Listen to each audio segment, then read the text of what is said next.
This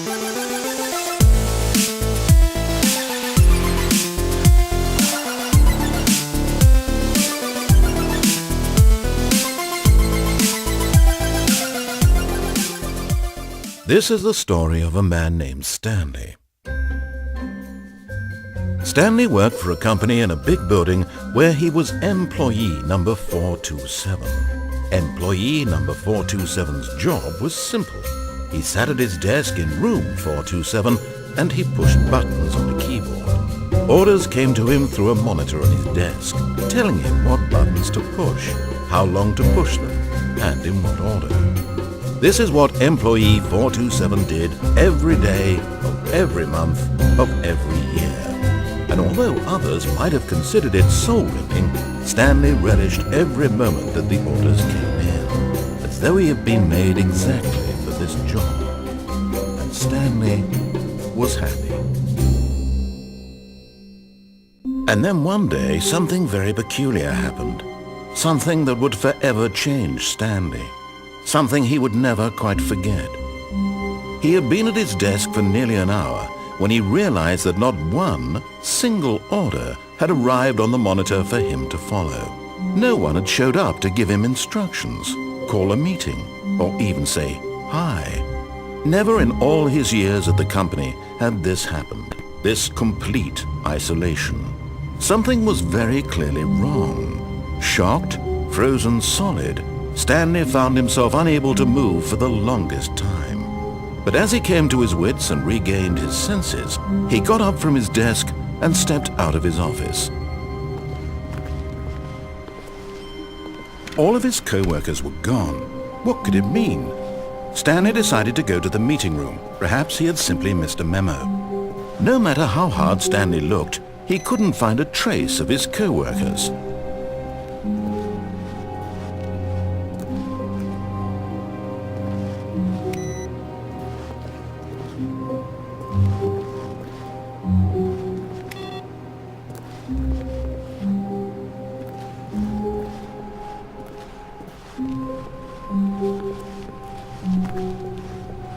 When Stanley came to a set of 2 open doors, he entered the door on his left.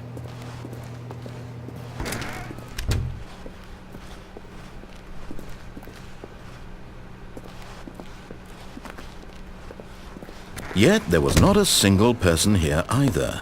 Feeling a wave of disbelief, Stanley decided to go up to his boss's office, hoping he might find an answer there.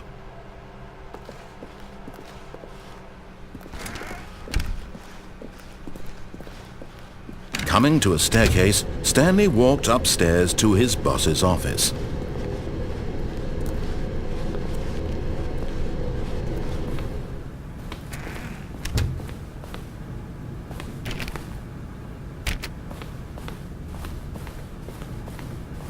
Stepping into his manager's office, Stanley was once again stunned to discover not an indication of any human life.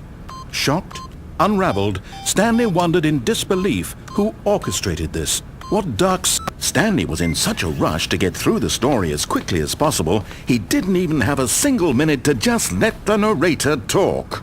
That kind of anxiety isn't healthy, so he relaxed for a few moments with some calming New Age music.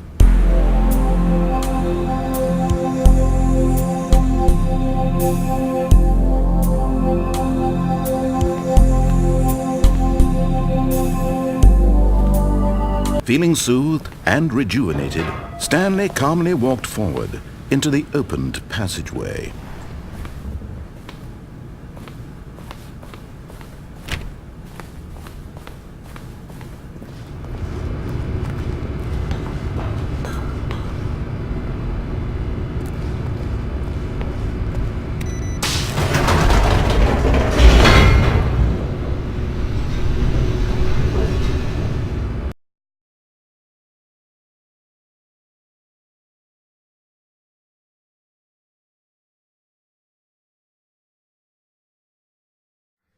Descending deeper into the building, Stanley realized he felt a bit peculiar. It was a stirring of emotion in his chest, as though he felt more free to think for himself, to question the nature of his job. Why did he feel this now, when for years it had never occurred to him? This question would not go unanswered for long.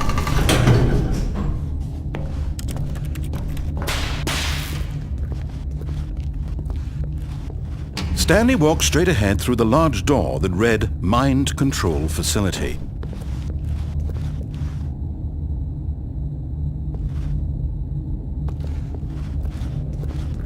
Although this passageway had the word Escape written on it, the truth was that at the end of this hall, Stanley would meet his violent death. The door behind him was not shut. Stanley still had every opportunity to turn around and get back on track. At this point, Stanley was making a conscious, concerted effort to walk forward and willingly confront his death.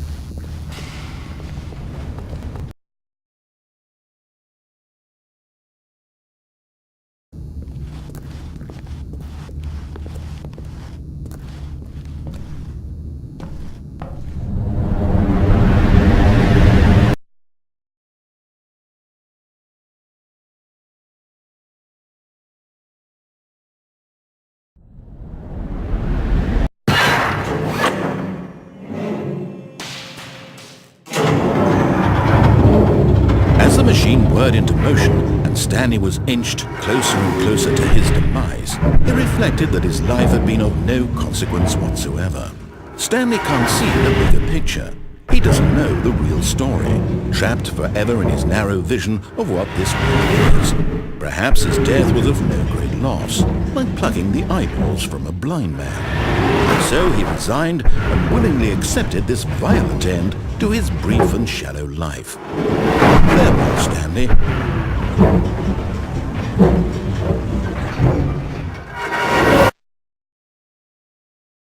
"Farewell, Stanley," cried the narrator, as Stanley was led helplessly into the enormous metal jaws. In a single visceral instant, Stanley was obliterated as the machine crushed every bone in his body, killing him instantly.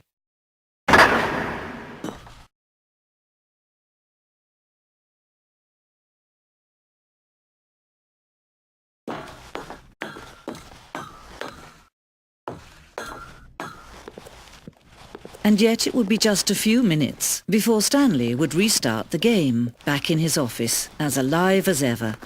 What exactly did the narrator think he was going to accomplish?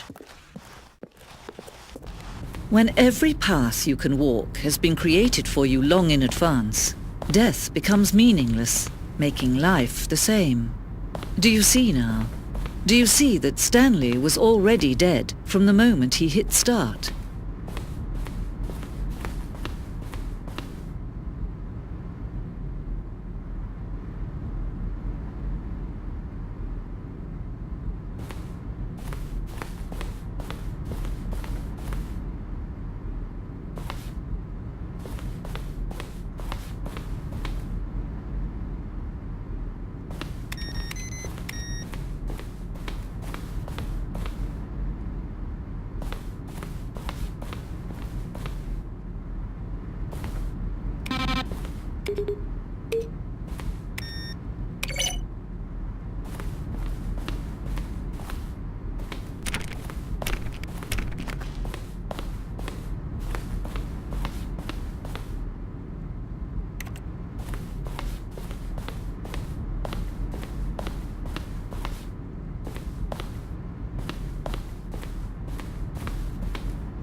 When Stanley came to the lift, he traveled upward to the power source at the top of the facility to end this injustice forever.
Oh, look at these two. How they wish to destroy one another.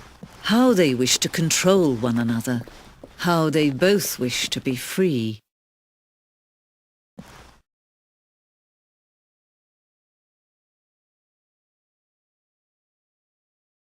Can you see? Can you see how much they need one another? No, perhaps not. Sometimes these things cannot be seen. But listen to me. You can still save these two. You can stop the program before they both fail. Push escape and press quit. There's no other way to beat this game. As long as you move forward, you'll be walking someone else's path. Stop now and it'll be your only true choice. Whatever you do, choose it. Don't let time choose for you. Don't let...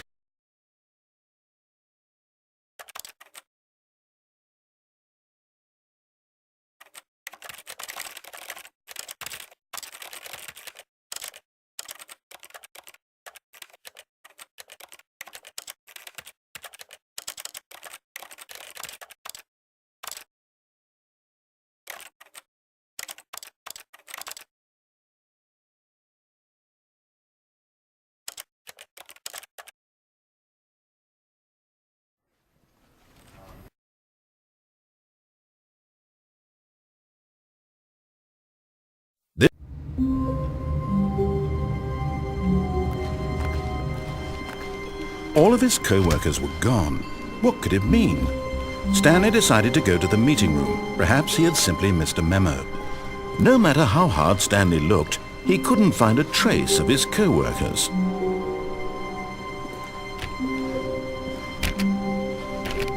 Oh, please.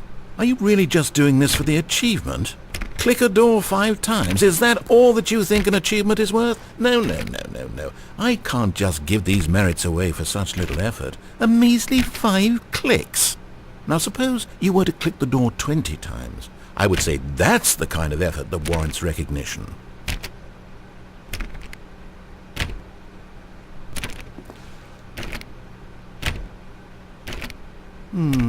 I have to say, I'm still not feeling the satisfaction of witnessing true effort for a noble cause. Perhaps 50 clicks will do it. Yes, almost certainly 50 clicks.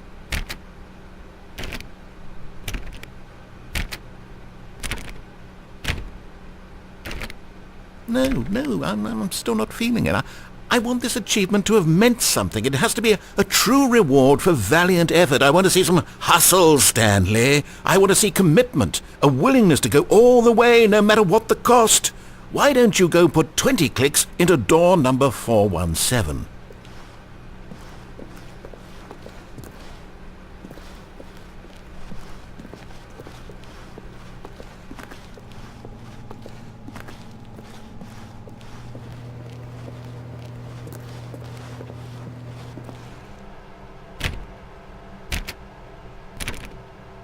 Oh, great. Now, go click a few times on door 437.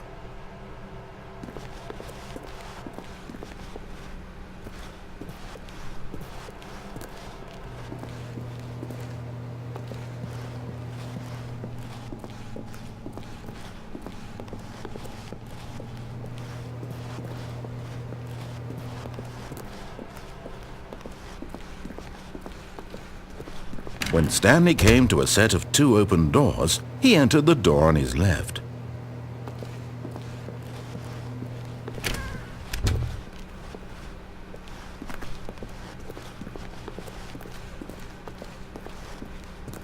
Yet there was not a single person here either. Feeling a wave of disbelief, Stanley decided to go up to his boss's office, hoping he might find an answer there. Coming to a staircase, Stanley walked upstairs to his boss's office.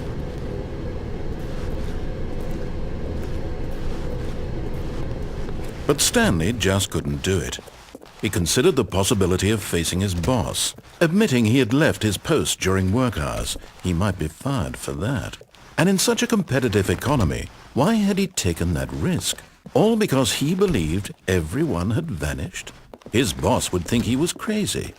And then something occurred to Stanley. Maybe, he thought to himself, maybe I am crazy. All of my co-workers blinking mysteriously out of existence in a single moment for no reason at all? None of it made any logical sense.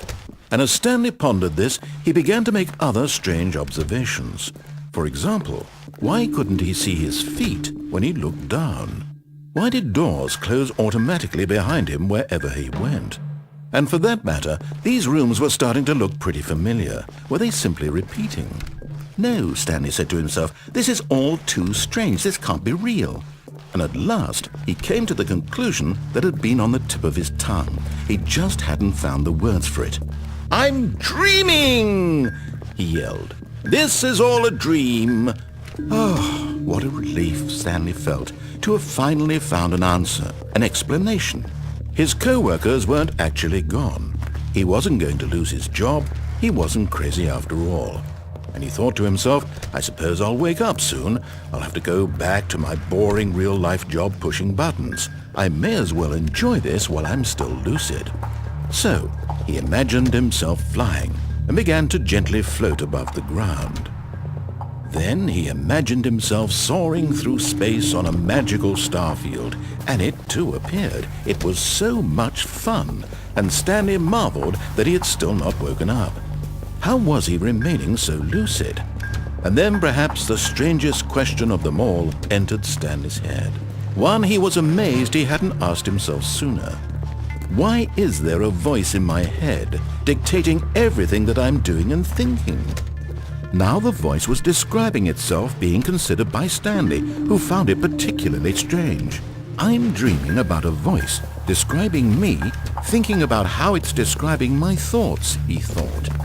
And while he thought it all very odd and wondered if this voice spoke to all people in their dreams, the truth was that, of course, this was not a dream. How could it be? Was Stanley simply deceiving himself, believing that if he's asleep he doesn't have to take responsibility for himself? Stanley is as awake right now as he's ever been in his life. Now, hearing the voice speak these words was quite a shock to Stanley. After all, he knew for certain, beyond a doubt, that this was in fact a dream. Did the voice not see him float and make the magical stars just a moment ago? How else would the voice explain all that? This voice was a part of himself too. Surely, if he could just... He would prove it. He would prove that he was in control, that this was a dream. So he closed his eyes gently, and he invited himself to wake up. He felt the cool weight of the blanket on his skin, the press of the mattress on his back, the fresh air of a world outside this one. Let me wake up, he thought to himself. I'm through with this dream. I wish it to be over. Let me go back to my job. Let me continue pushing the buttons.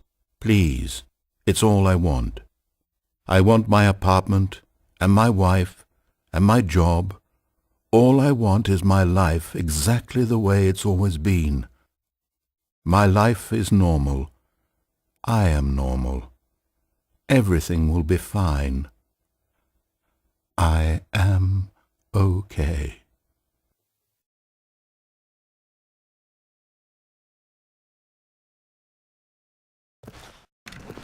Stanley began screaming. Please, someone, wake me up. My name is Stanley. I have a boss. I have an office. I am real. Please, just someone tell me I am real. I must be real. I must be. Can anyone hear my voice? Who am I? Who am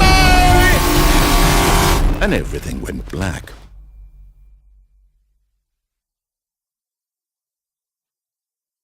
This is the story of a woman named Mariella. Mariella woke up on a day like any other. She arose, got dressed, gathered her belongings, and walked to her place of work. But on this particular day, her walk was interrupted by the body of a man who had stumbled through town talking and screaming to himself, and then collapsed dead on the sidewalk. And although she would soon turn to go call for an ambulance, for just a few brief moments she considered the strange man. He was obviously crazy, this much she knew. Everyone knows what crazy people look like. And in that moment, she thought to herself how lucky she was to be normal. I am sane. I am in control of my mind. I know what is real and what isn't. It was comforting to think this, and in a certain way, seeing this man made her feel better. But then she remembered the meeting she had scheduled for that day, the very important people whose impressions of her would affect her career, and by extension, the rest of her life. She had no time for this, so it was only a moment that she stood there, staring down at the body. And then she turned and ran.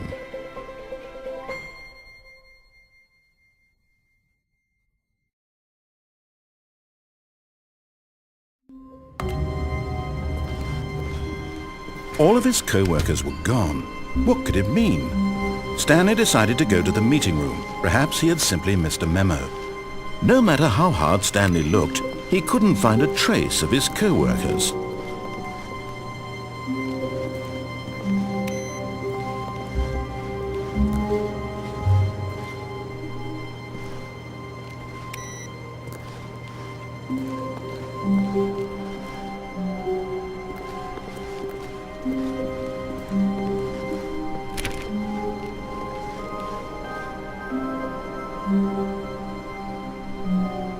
When Stanley came to a set of 2 open doors, he entered the door on his left. This was not the correct way to the meeting room, and Stanley knew it perfectly well. Perhaps he wanted to stop by the employee lounge first, just to admire it.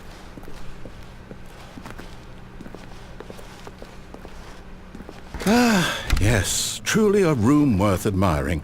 It had really been worth the detour after all, just to spend a few moments here in this immaculate, beautifully constructed room. Stanley simply stood here, drinking it all in.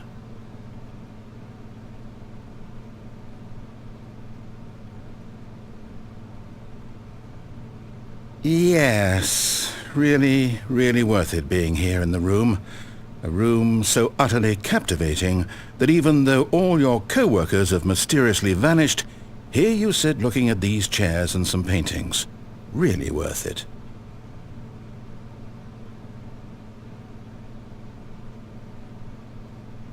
At this point, Stanley's obsession with this room bordered on creepy and reflected poorly on his overall personality. It's possible that this is why everyone left.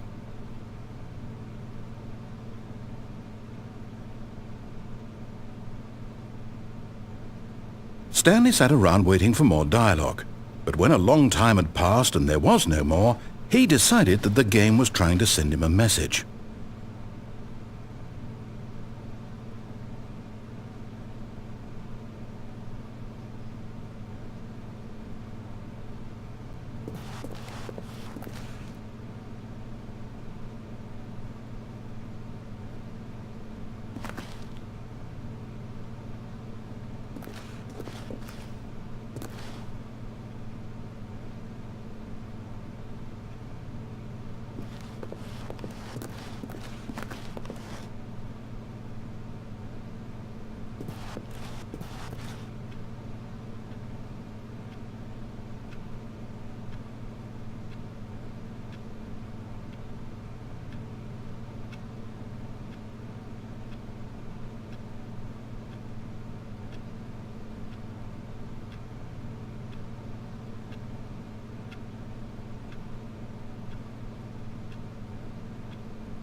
But at last, he'd had enough of the amazing room and took the first open door on his left to get back to business.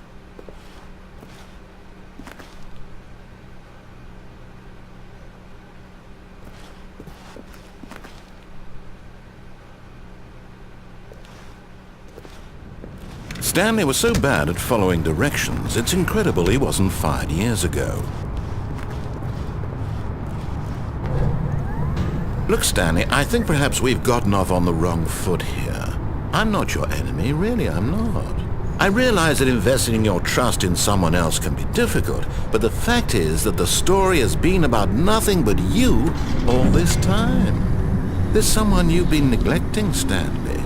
Someone you've forgotten about.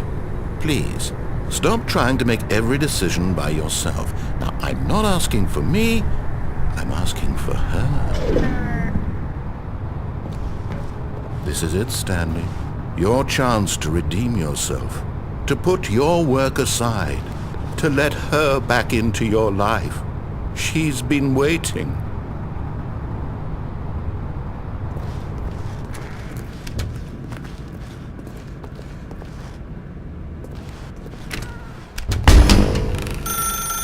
That's her, Stanley.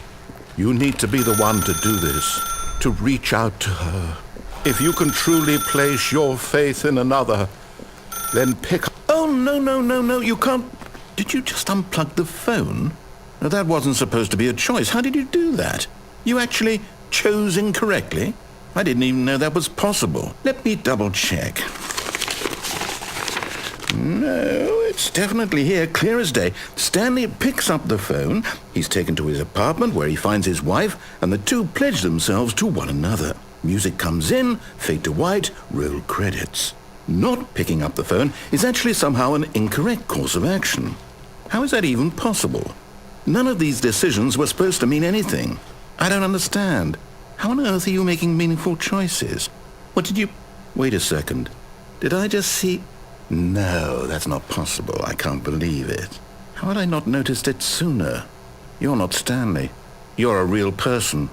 I can't believe I was so mistaken. This is why you've been able to make correct and incorrect choices. And to think I've been letting you run around in this game for so long. If you'd made any more wrong choices, you might have negated it entirely. It's as though you completely ignored even the most basic safety protocol for real-world decision-making. Or did you not grasp the severity of the situation? Well, I won't have that kind of risk on my watch. I'm going to stop the game for a moment so we can educate you properly on safe decision-making in the real world. Please observe this helpful instructional video. Choice. It's the best part of being a real person. But if used incorrectly, can also be the most dangerous. For example, in this scenario, a hypothetical real person named Stephen has a choice.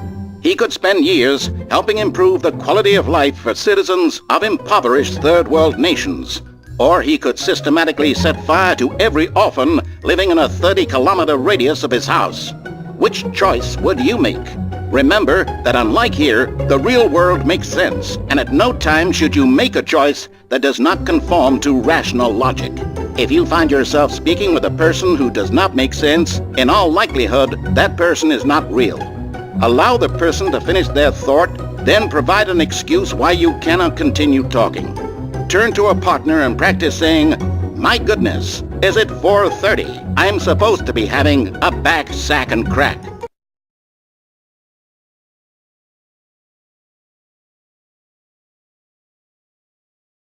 Excellent. Making choices on a regular basis is the best part to a healthy decision-making process. Most medical professionals recommend making at least 8 choices per day. Do you make more than 8? Less? And finally, if you begin to wonder if your choices are actually meaningful and whether you'll ever make a significant contribution to the world, just remember that in the vast infiniteness of space, your thoughts and problems are materially insignificant, and the feeling should subside. At this time, your instructor will guide you in an exercise to test and reinforce the material covered in this video. Welcome back. You may have noticed that this room has begun to deteriorate as a result of narrative contradiction. But not to worry. Now that you're properly informed on good decision-making, we're going to revisit a choice you made just a few minutes ago and see what the correct thing to do would have been. This way, please.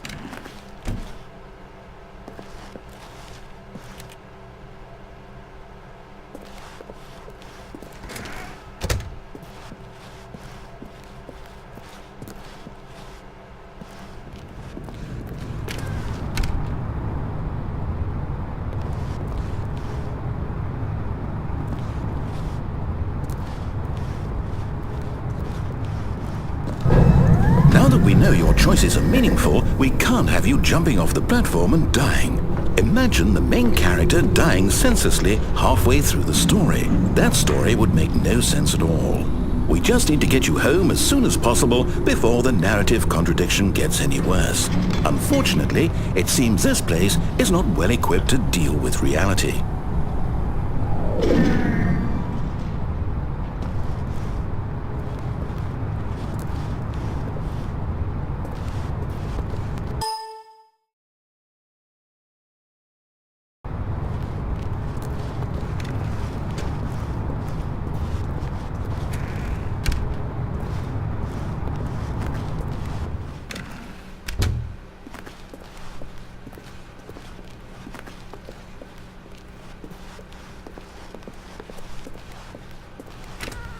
almost there.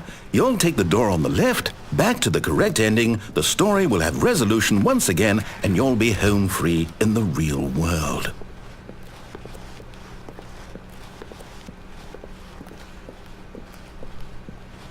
Now remember, all you need to do is behave exactly as Stanley would. That means choosing responsibly and always putting the story first. I'm quite sure you'll be up to the task. Just follow my lead and you'll be fine. All right. When Stanley came to a set of 2 open doors, he entered the door on his left.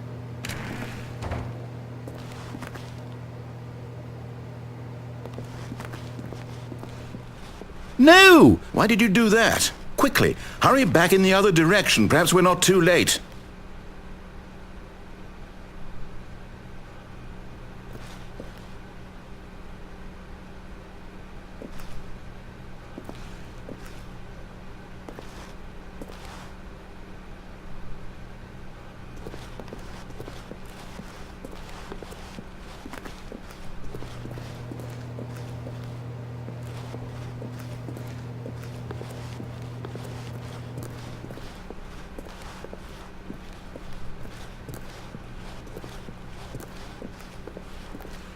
Oh, it's ruined. I can't believe, after everything we talked about, that my story, you've destroyed my work. Why? For what?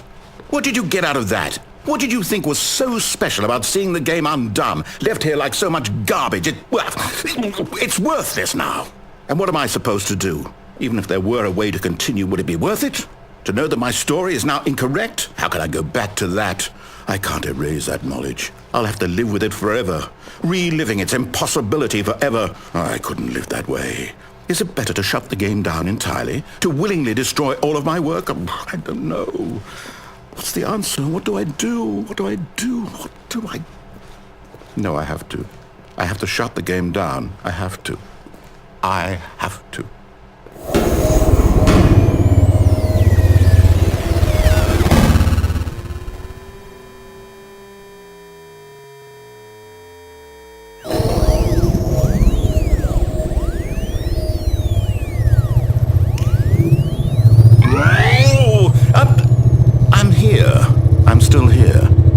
Pile of rubbish with you who thought you were so clever. Now look where we are. My entire game is destroyed. It was the only thing in the world that was mine, and you've run it into the ground. What, did you think that would be funny? You just had to see? Didn't I impress upon you how important it was to be like Stanley? He actually knows how to do what I tell him to. He understands that if I say to do something, there's a damn good reason for it. That thought hadn't even occurred to you, had it? That there's a world outside of you? You're a child. Oh, my story. If you'd just gone through the door on the left, you would have seen it. There was a whole underground facility. You would have destroyed it and been victorious. It would have been so perfect. I worked so hard on it. I tried so hard. Behave exactly as Stanley would. That means choosing responsibly and always putting the story first. I'm quite sure you'll be up to the task. Just follow my lead and you'll be fine. All right. When Stanley came to a set of 2 open doors, he entered the door on his left.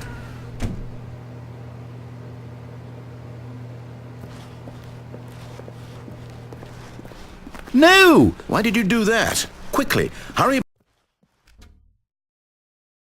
Behave exactly as Stanley would. That means choosing responsibly and always putting the story first. I'm quite sure you'll be up to the task. Just follow my lead and you'll be fine. All right. When Stanley came to a set of 2 open doors, he entered the door on his left.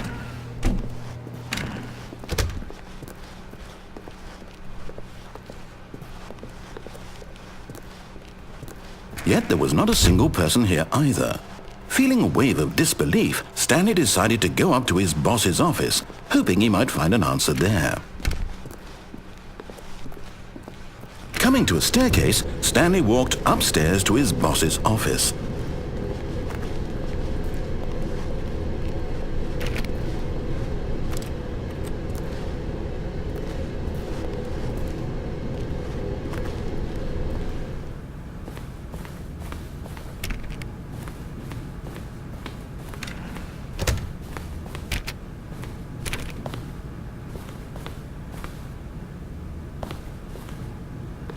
Stepping inside his manager's office, Stanley was once again stunned to discover not an indication of any human life. Shocked, unraveled, Stanley wondered in disbelief who orchestrated this, until he saw the door with a voice receiver next to it. Surely behind this door lay all the answers to his questions. And beyond all probability, he knew the passcode. He had seen it on his boss's computer just last week. Night Shark 115. Was this the code to open the door? Would it still work? There was only one way to find out. Stanley had been trained never to speak up, but now he would draw from within himself the courage to face the unknown. He drew a sharp breath and then spoke the code.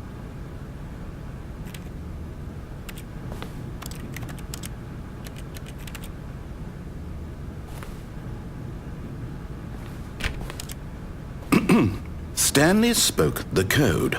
Night Shark 115. He spoke it into the receiver, right there on the wall.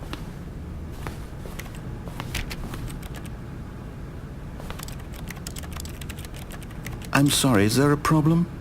You didn't mishear me, did you? Please speak the code into the receiver. Otherwise we can't get on with the story. This is a crucial step.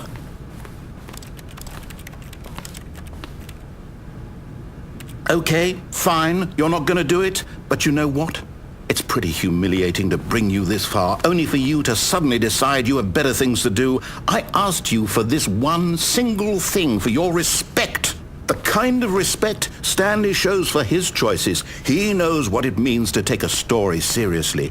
If you didn't want to see what I had to show you, then why did you come here? You had a choice, you know. You could have gone through the door on the right. You could have done whatever the hell you wanted over there. Why did you come this way? Speak. Say something to me. Explain yourself, you coward. When Stanley came to a set of two open doors, he entered the door on his left. Stanley? Hello? Are you... Is everything okay? Stanley, please. I need you to make a choice. I need you to walk through the door. Are you listening to me? Can you hear me? Is everything all right? Stanley, this is important. The story needs you. It needs you to make a decision. It cannot exist without you. Do you understand me? Whatever choice you make is just fine. They're both correct. You cannot be wrong here. We can work together. I'll accept whatever you do. I simply need you to take that step forward, please. Choose. Do something. Anything. This is more important than you can ever know. I need this. The story needs it. So, you hear me? Are you there? Are you listening to this? Stanley, are you there? Okay. It's okay, I can wait. You need time to decide. Time to make sure your choice is correct. That is the best choice. That's all right.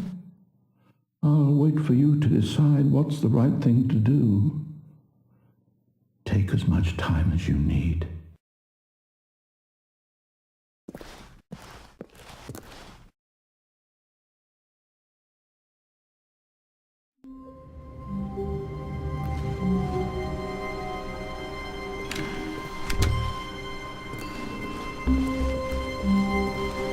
When Stanley came to a set of two open doors, he entered the door on his left.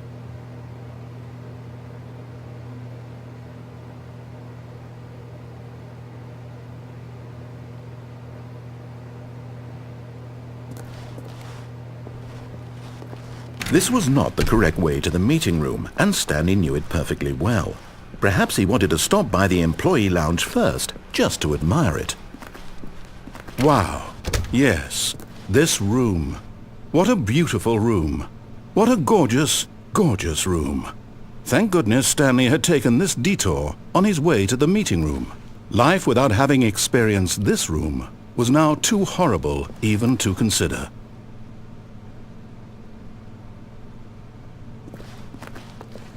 But eager to get back to business, Stanley took the first open door on his left. And so he detoured through the maintenance section, walked straight ahead to the opposite door, and got back on track.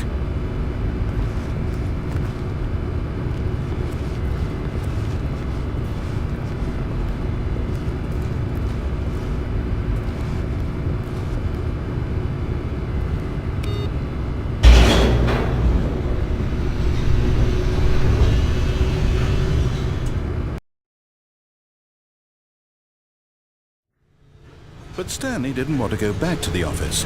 He wanted to wander about and get even further off track. So now in order to get back, he needed to go, from here it's, left. Oh, no, it's to the right, my mistake. No, not the right. Why would I have ever said it was to the right? What was I thinking? It's clearly... Oh dear, would you hold on for a minute, please? Now, let's see. We went down right, left, down, left, right. Yep, okay, yes. I've got it now. This story is absolutely, definitely this way.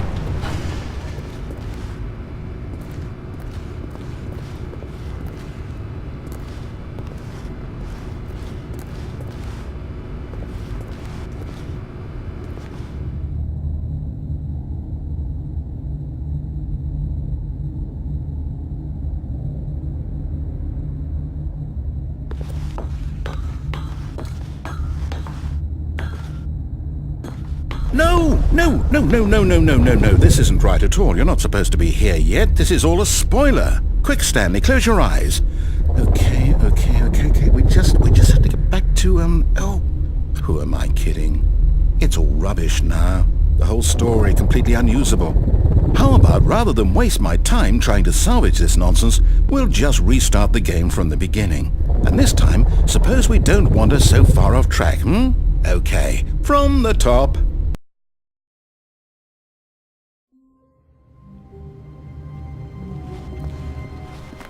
All of his co-workers were gone. What could it mean?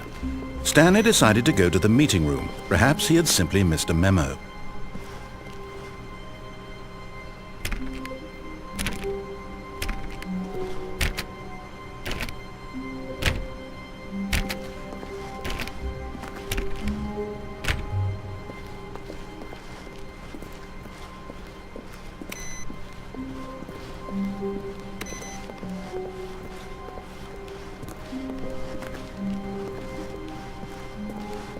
When Stanley... Wait, what? No, I restarted. I swear I definitely restarted the game over, completely fresh. Everything should be... Oh, did something change? Stanley, did you change anything when we were back in that room with all the monitors? Did you move the story somewhere or... Hold on. Why am I asking you? I'm the one who wrote the story. It was right here just a minute ago. I know for sure that it's here somewhere. Okay, then. It's an adventure. Come, Stanley. Let's find the story.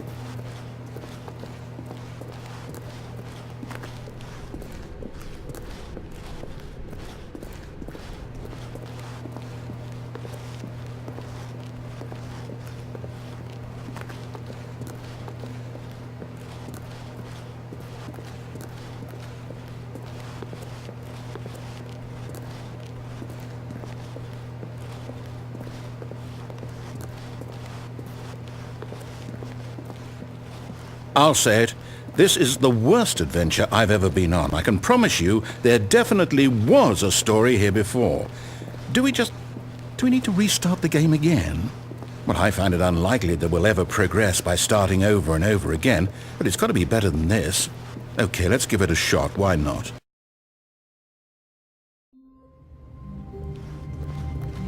All of his co-workers were gone. What could it mean? Stanley decided to go to the meeting room. Perhaps he had simply missed a memo.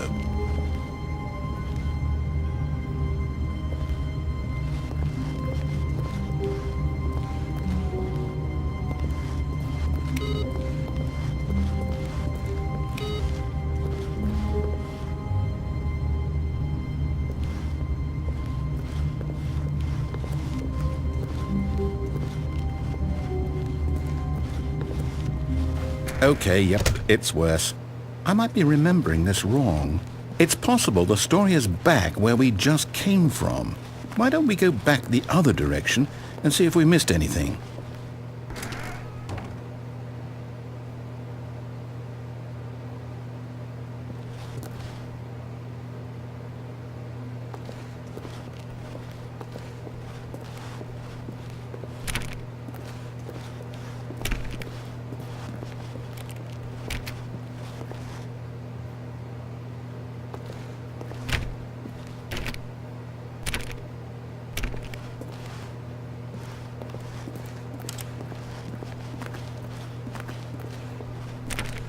Aha!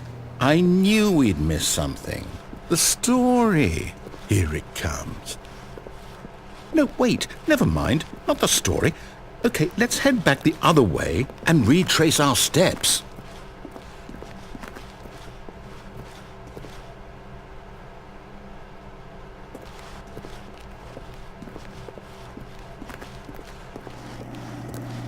Now this...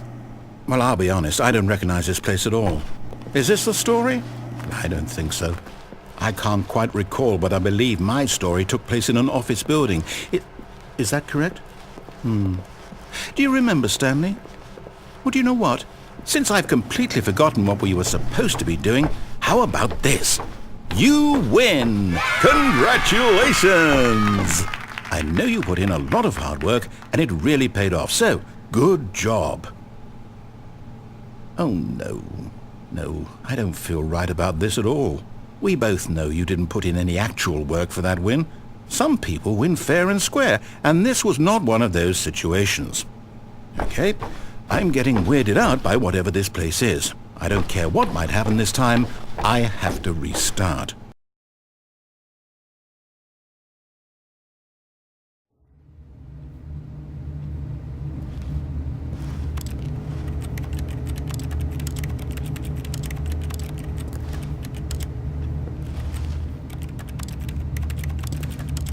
All right, I've got a solution. This time, to make sure we don't get lost, I've employed the help of the Stanley Parable Adventure Line. Just follow the line. How simple is that?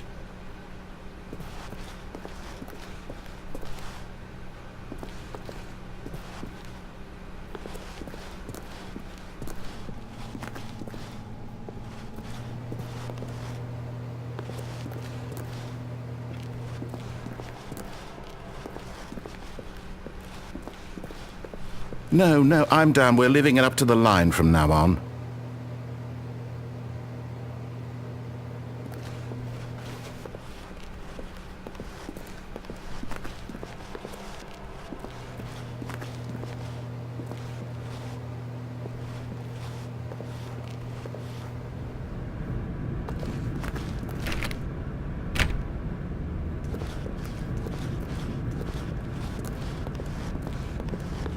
You see? The line knows where the story is. It's over in this direction. Onward, Stanley, to destiny. Though, here's a thought. Wouldn't wherever we end up be our destination, even if there's no story there? Or to put it another way, is the story of no destination still a story? Simply by the act of moving forward, are we implying a journey such that a destination is inevitably conjured into being via the very manifestation of the nature of life itself? Okay, Stanley, I need to follow this train of thought for a minute. Just stick with me. Now, we can both agree that the nature of existence is in fact a byproduct of one's subjective experience of that existence, right? Okay. Now, if my experience of your existence rests inside of your subjective experience of this office, is this office, in fact, the skeleton of my own relative experiential mental subjective construct? Whoa. Hang on. That got a bit weird back there. Well, I'd like to apologize. Not sure where I was going with all that. You know what? I think what we need right now is a bit of music to lighten the mood.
Cut the music, go back and look at that fern. Stanley, This fern will be very important later in the story.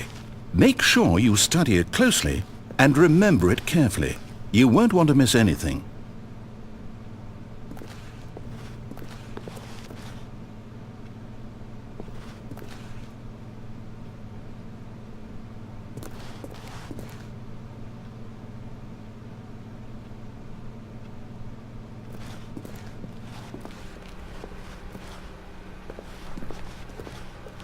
Wait, what? We're back at the office? No. Line, you do know we're looking for the Stanley Parable, right? The story? Is any of this ringing a bell?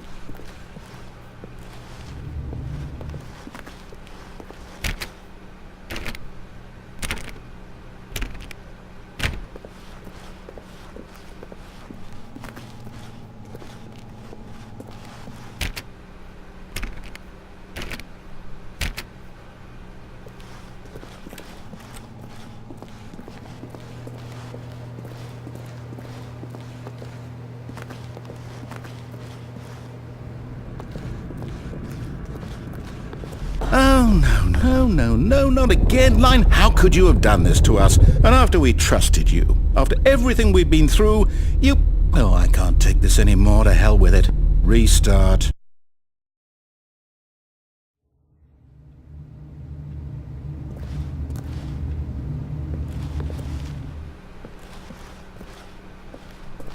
You know what, Stanley?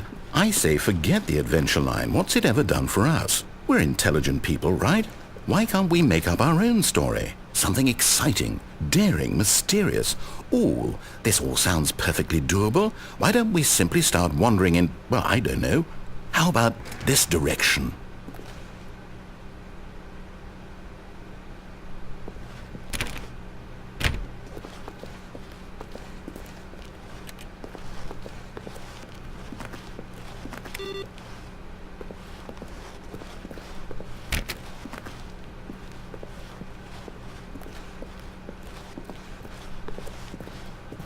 Now, yes, this is exciting. Just me and Stanley forging a new path, a new story. Well, it could be anything.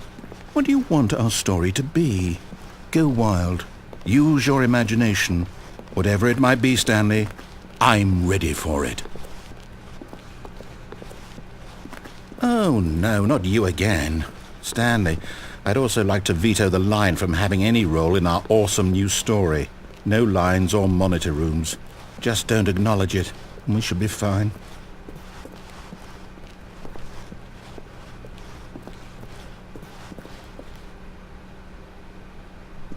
Ah, a choice. We get to make a decision. From here, the story is in our control. How important we mustn't squander the opportunity. In fact, I believe I need a minute to think here. Just walk in circles for a minute. Okay. So I know that each door has to lead somewhere, which means that somewhere at the place where we're trying to go, there must be a reverse door that leads here. And that in turn means that our destination corresponds with the counter-inverted reverse door's origin. So starting from the right, let us ask, will taking the right door lead us to where we're going? And since the answer is clearly yes, then by all accounts, the door on the right is the correct one. Another victory for logic. Come, Stanley, our destiny awaits.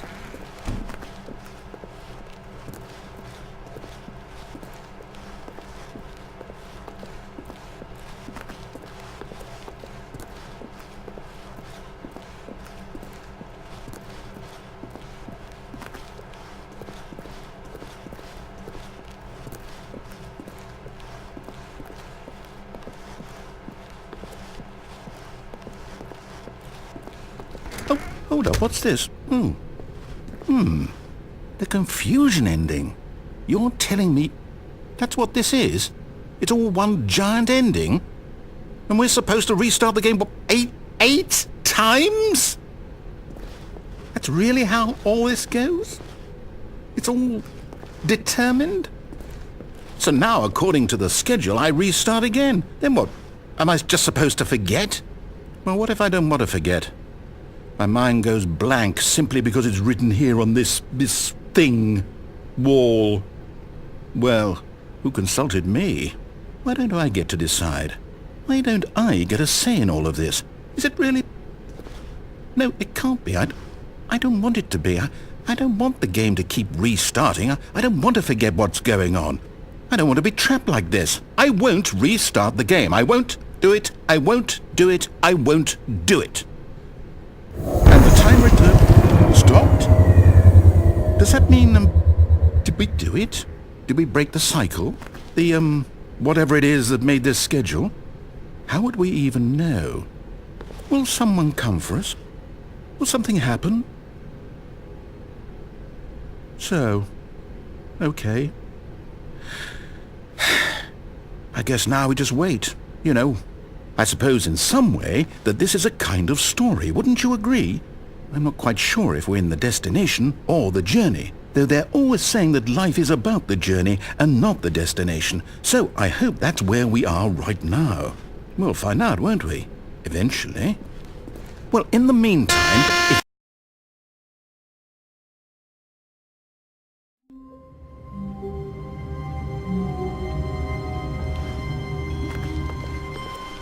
All of his co-workers were gone. What could it mean? Stanley decided to go to the meeting room. Perhaps he had simply missed a memo.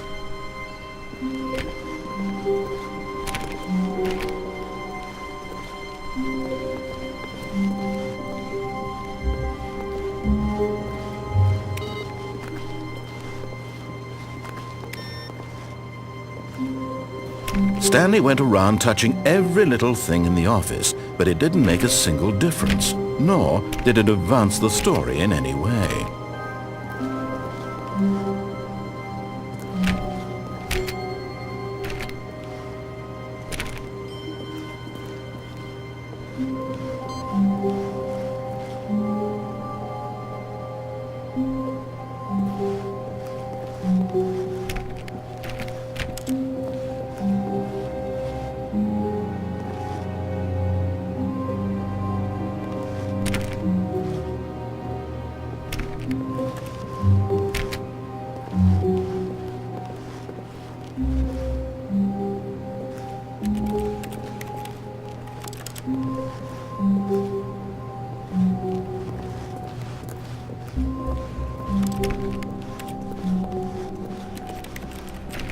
Oh, please. Are you really just doing this for the achievement? Click a door 5 times. Is that all that you think an achievement is worth? No. I can't just give these merits away for such little effort. A measly 5 clicks. Now suppose you were to click the door 20 times. I would say that's the kind of effort that warrants recognition. I have to say I'm still not feeling the satisfaction of witnessing true effort for a noble cause. Perhaps 50 clicks will do it. Yes, almost certainly 50 clicks. No, I'm still not feeling it. I want this achievement to have meant something. It has to be a true reward for valiant effort. I want to see some hustle, Stanley. I want to see commitment, a willingness to go all the way, no matter what the cost. Why don't you go put 20 clicks into door number 417?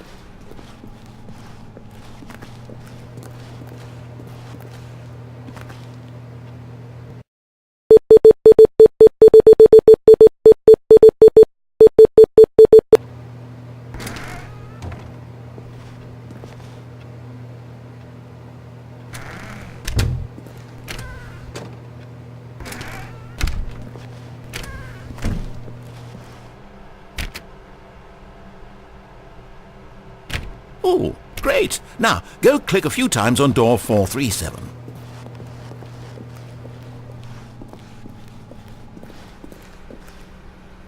Excellent. I think we're getting somewhere. Now, door 415. Let's give it 10 clicks or so.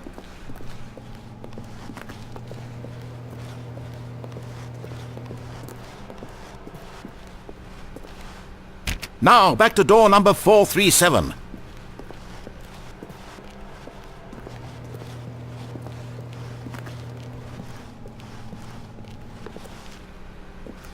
Let's see. How about you click on, well, I don't know, the copy machine?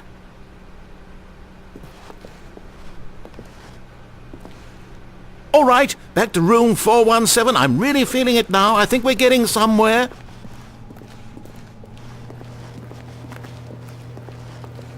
Okay, now go climb on employee 419's desk. Yes! This is great! You're putting it all on the line, Stanley. I like that. All right, let's keep it up. Go give me a few clicks on door 416. We've almost got it! Now the copy machine, do that one again!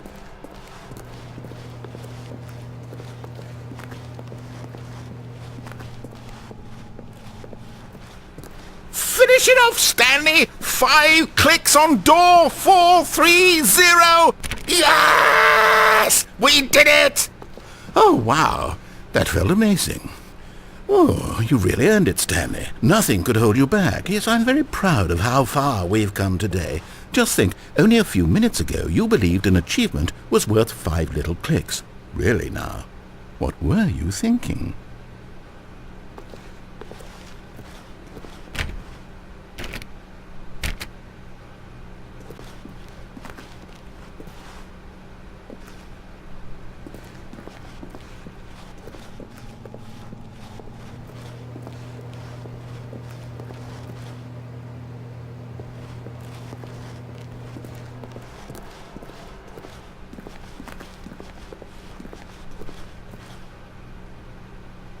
When Stanley came to a set of 2 open doors, he entered the door on his left.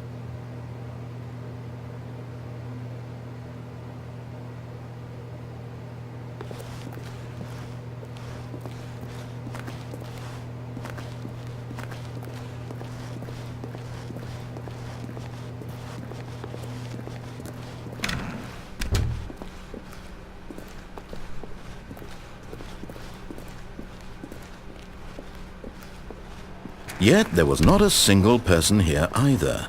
Feeling a wave of disbelief, Stanley decided to go up to his boss's office, hoping he might find an answer there.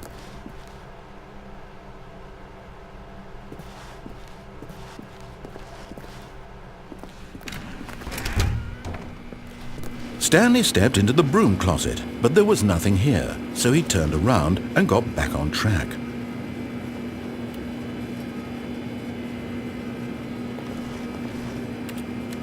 There was nothing here. No choice to make, no path to follow, just an empty broom closet. No reason to still be here.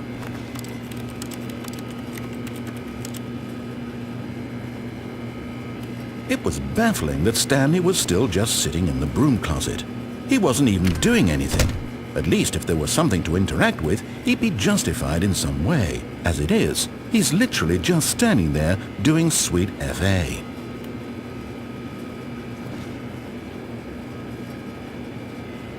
Are you really still in the broom closet? Standing around doing nothing? Why? Please offer me some explanation here. I'm genuinely confused.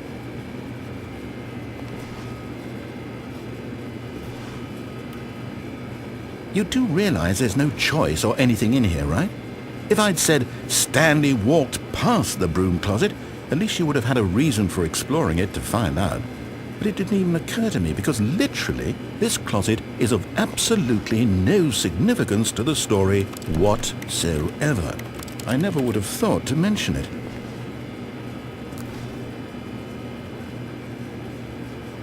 Maybe to you this is somehow its own branching path. Maybe when you go talk about this with your friend you'll say, "Oh, did you get the broom closet ending? The broom closet ending was my favorite." I hope your friends find this concerning.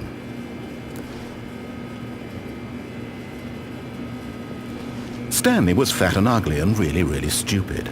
He probably only got the job because of a family connection. That's how stupid he is. That or with drug money.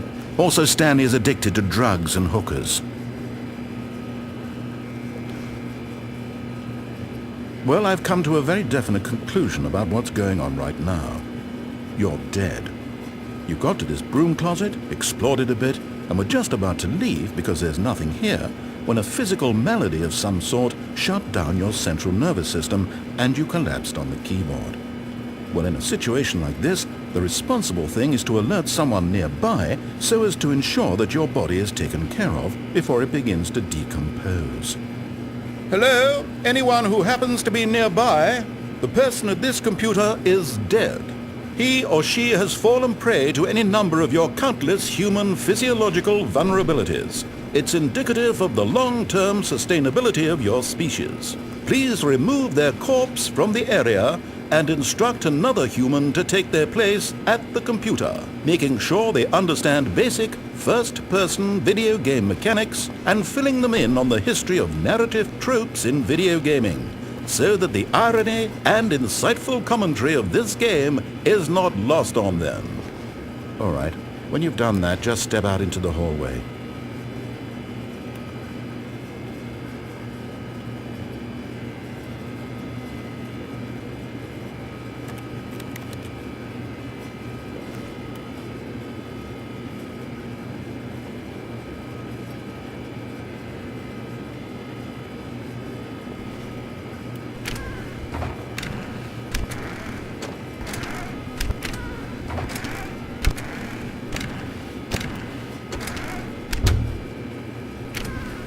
Ah, second player. It's good to have you on board. I guarantee you can't do any worse than the person who came before you.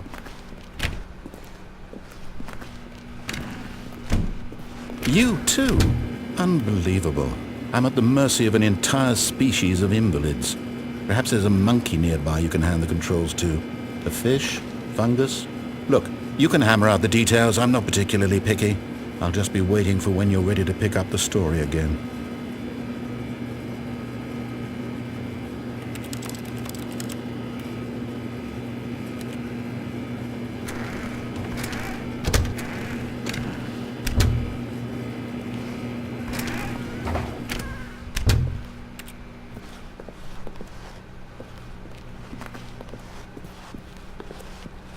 Coming to a staircase, Stanley walked upstairs to his boss's office.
Okay, I think we all know the drill by now. Blah, blah, blah. Dark secrets, the keypad. Stanley pushes some buttons. Oh, hey, look, it's a new passageway. Quelle surprise.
Stanley walked straight ahead through the large door that read Mind Control Facility.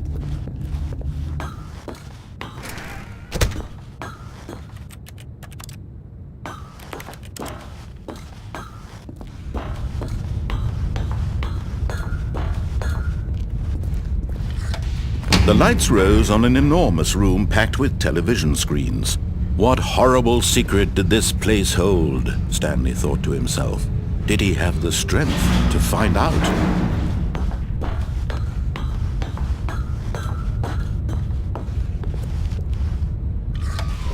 Now the monitors jumped to life, their true nature revealed. Each bore the number of an employee in the building, Stanley's co-workers. The lives of so many individuals reduced to images on a screen, and Stanley, one of them, eternally monitored in this place where freedom meant nothing.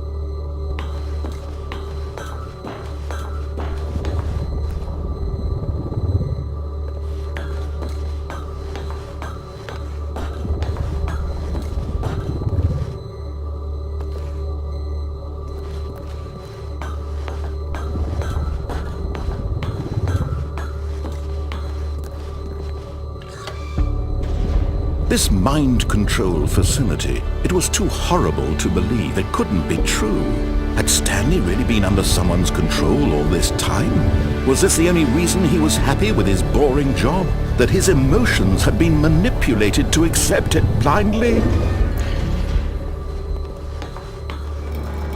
No, he refused to believe it. He couldn't accept it. His own life in someone else's control? Never! It was unthinkable, wasn't it? Was it even possible? Had he truly spent his entire life utterly blind to the world? But here was the proof, the heart of the operation. Controls labeled with emotions, happy or sad or content, walking, eating, working, all of it monitored and commanded from this very place. And as the cold reality of his past began to sink in, Stanley decided that this machinery would never again exert its terrible power over another human life. For he would dismantle the controls once and for all.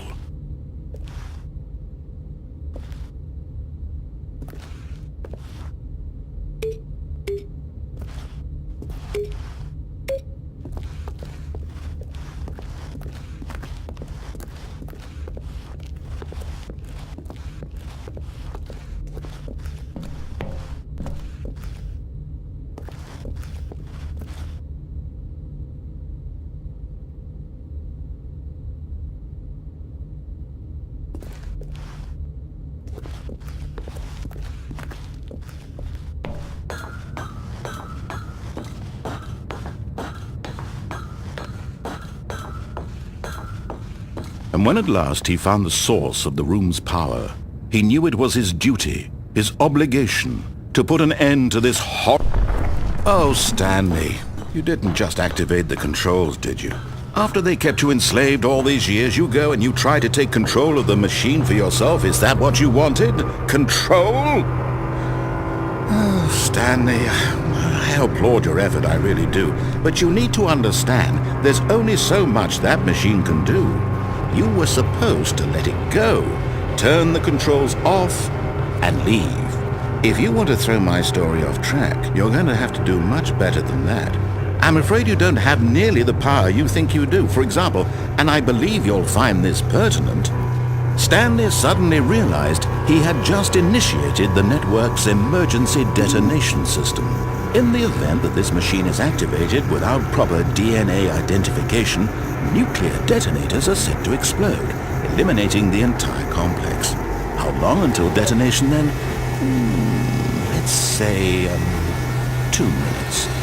Ah, now this is making things a little more fun, isn't it, Stanley? It's your time to shine. You are the star. It's your story now. Shape it to your heart's desires. Oh, this is much better than what I had in mind. What a shame we have so little time left to enjoy it. Mere moments until the bomb goes off. But what precious moments each one of them is. More time to talk about you, about me, where we're going, what all this means. I barely know where to start. What's that? You'd like to know where your co-workers are? A moment of solace before you're obliterated? All right, I'm in a good mood. You're gonna die anyway. I'll tell you exactly what happened to them. I erased them. I turned off the machine. I set you free.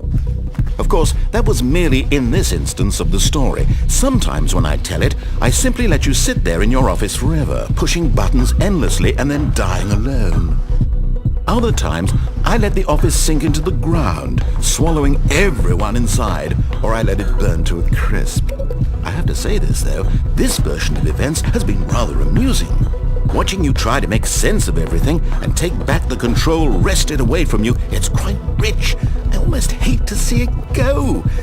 But I'm sure whatever I come up with on the next go-around will be even better. My goodness, only 34 seconds left. But I'm enjoying this so much. You know what? To hell with it. I'm going to put some extra time on the clock. Why not? These are precious additional seconds, Stanley. Time doesn't grow on trees.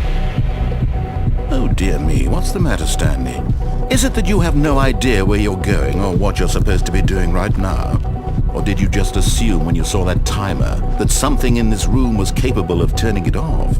I mean, look at you. Running from button to button, screen to screen, clicking on every little thing in this room. These numbered buttons, no, these colored ones. Or maybe this big red button, or this door. Everything, anything, something here will save me. Why would you think that, Stanley? That this video game can be beaten? Won? Solved? Do you have any idea what your purpose in this place is? Stanley, you're in for quite a disappointment. But here's a spoiler for you. That timer isn't a catalyst to keep the action moving along. It's just seconds ticking away to your death. You're only still playing instead of watching a cutscene because I want to watch you for every moment that you're powerless. To see you made humble. This is not a challenge. It's a tragedy. You wanted to control this world, that's fine. But I'm going to destroy it first, so you can't. Take a look at the clock, Stanley. That's 30 seconds you have left to struggle. 30 seconds until a big boom and then nothing. No ending here, just you being blown to pieces. Will you cling desperately to your frail life, or will you let it go peacefully? Another choice. Make it count. Or don't. It's all the same to me, all a part of the joke. And believe me, I will be laughing at every second of your inevitable life from the moment we fade in until the moment I say, happily ever after.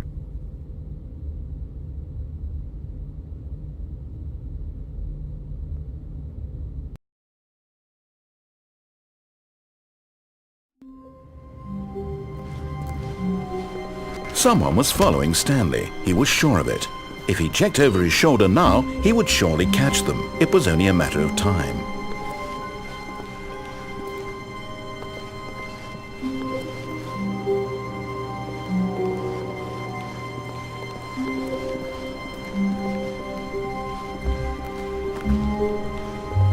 When Stanley came to a set of 2 open doors, he entered the door on his left.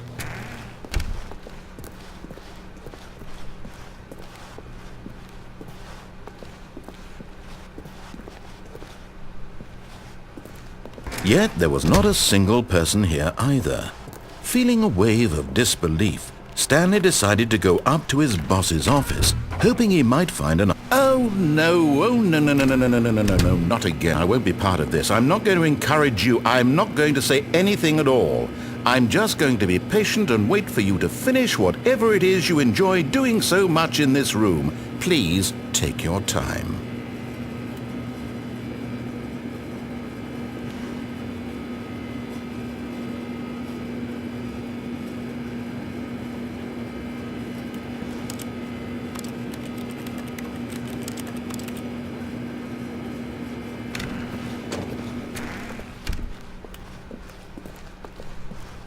Coming to a staircase, Stanley walked upstairs to his boss's office.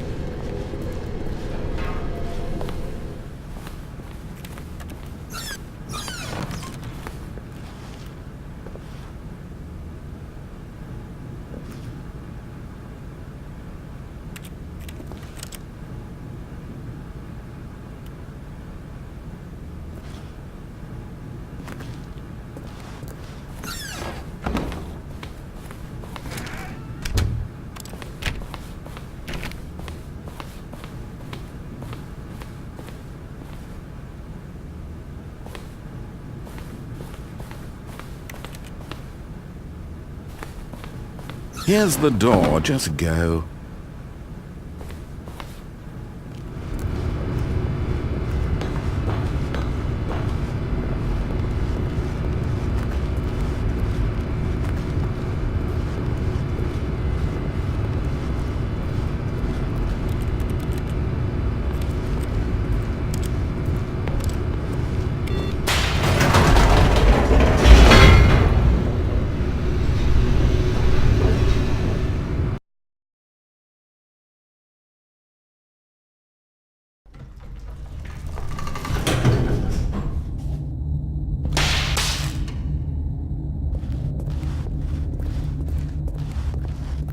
Stanley walked straight ahead through the large door that read Mind Control Facility. Although this passageway had the word Escape written on it, the truth was that at the end of this hall, Stanley would meet his violent death. The door behind him was not shut. Stanley still had every opportunity to turn around and get back on track.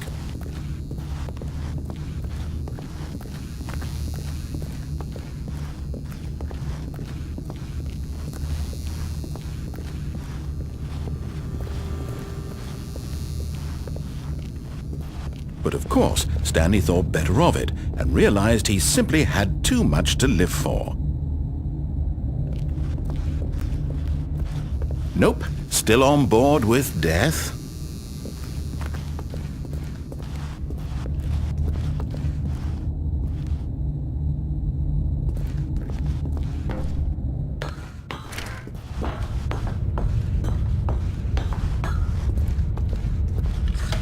The lights rose on an enormous room packed with television screens. What horrible secret did this place hold? Stanley thought to himself. Did he have the strength to find out?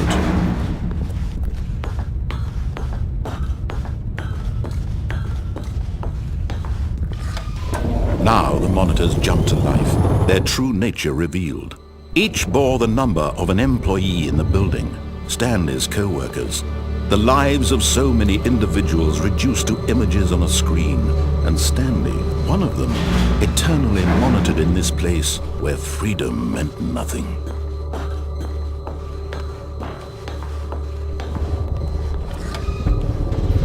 This mind control facility, it was too horrible to believe. It couldn't be true.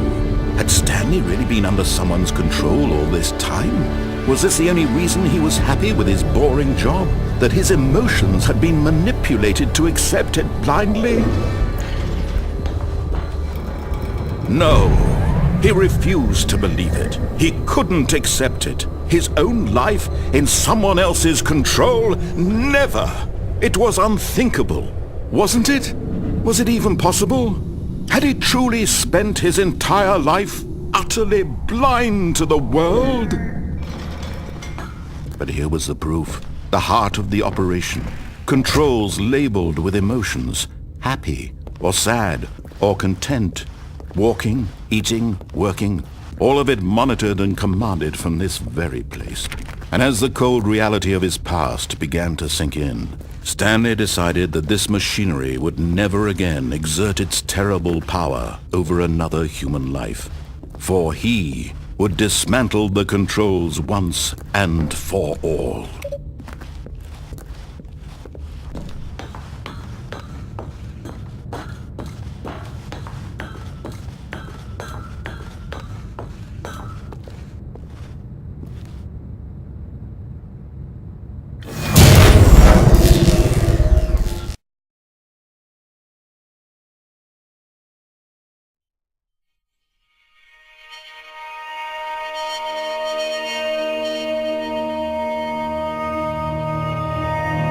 Blackness, and a rising chill of uncertainty.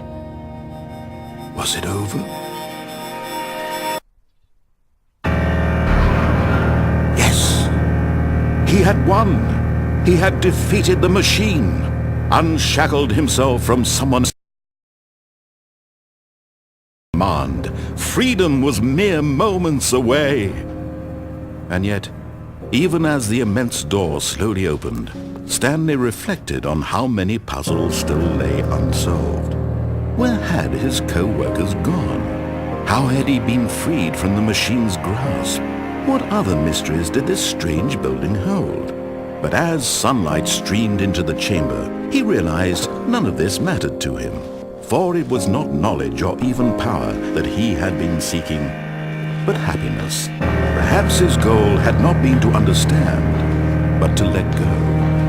No longer would anyone tell him where to go, what to do, or how to feel. Whatever life he lives, it will be his. And that was all he needed to know. It was perhaps the only thing worth knowing.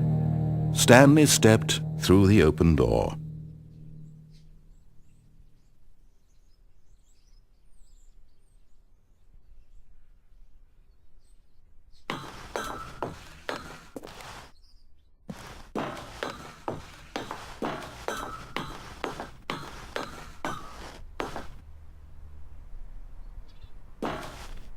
Stanley felt the cool breeze upon his skin, the feeling of liberation, the immense possibility of the new path before him. This was exactly the way, right now, that things were meant to happen.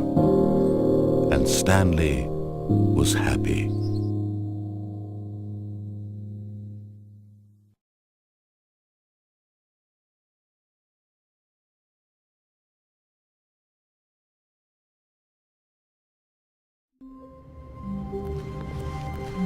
Stanley had never seen the office this brightly lit. Was it a sign of something? He hoped it was. He hoped very much that it was.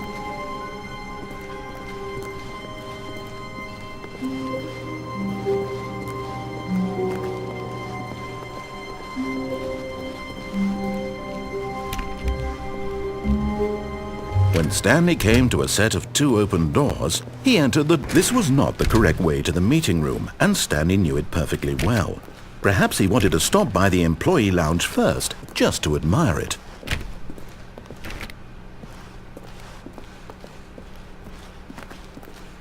The lounge was sublime, a work of art. What was it about this room that called so deeply and so personally to Stanley? Its grace? Its subtle charm? No. Stanley knew it was something deeper, something darker.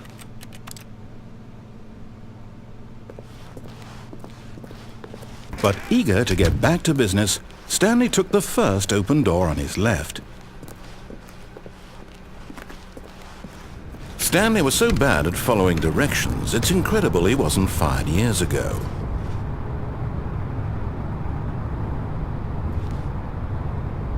But in his eagerness to prove that he is in control of the story and no one gets to tell him what to do, Stanley leapt from the platform and plunged to his death.